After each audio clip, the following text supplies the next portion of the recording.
All right, this is part two. My photo booth always likes to stop me at whatever after 4.5 minutes or sometimes. So here we go. Part two. I'm offering the commentary on Luke chapter 20, verses 9 through 19. And we talked about the stone that the builders rejected. Again, what society says is of great value: success and power and influence.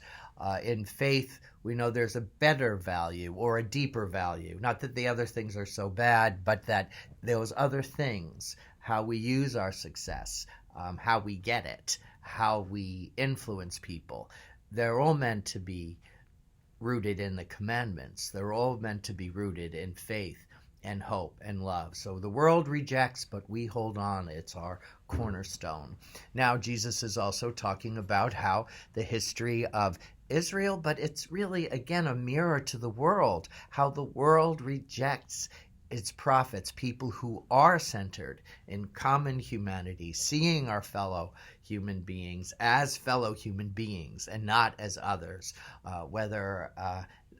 wherever the case may be. So you look at the prophets of Israel, the prophets of human history, those who said, there's a better way to do this, there's a better way to get ahead instead of at the expense of others. Why can't we make decisions that bring everybody up along with us? And so we have all the various politics and all the various philosophies. And we talk about rights. I have a right to do what I want. And rights are important, and we do have many rights. We need to insist on them. But is right the foundational value? That we have the right to this, the right to own a gun, etc., etc.? Or is beyond the right something deeper, something much more foundational? What's our cornerstone? Well, like to do no harm. And to, again, see what is the benefit of all, or at least as many as humanly possible. So these are the things that Jesus is talking about. And he's also challenging whatever our religion or whatever our culture or whatever our ethnic group is. Yeah, there's the tendency to say us and everybody else is out. Let's get everything for ourselves, because this is dog-eat-dog world. Let's just protect ourselves, and let's gain as much as we can. Keep the vineyard just all to ourselves. Again, in opposed to the gifts and talents that are given to us are meant, yes, to uplift ourselves, yes, to get ahead, but to get ahead to inspire others, to be a sense of more inclusiveness. And not that I'm better than, but this is what I can give, and what do you give in return? So universal, no matter our faith. Invite people that relatives and friends in other denominations, in other faiths. Say, well, how is this message resonate with you? And how do you find it in your tradition?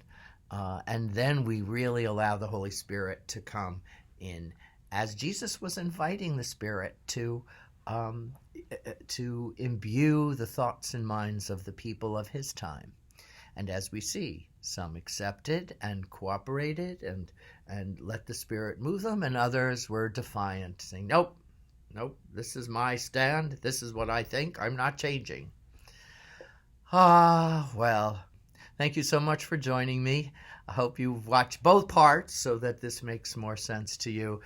Today is Ash Wednesday in the Catholic Church and in many, many denominations, a day to keep us humble, to remind ourselves that life is not forever in this world, and that to be mindful of death can be liberating and bring us closer to one another and to God. God bless everyone. Beautiful and joyful Lent, more in touch with our common humanity. Death comes to everyone, and heaven is a promise to all. God bless.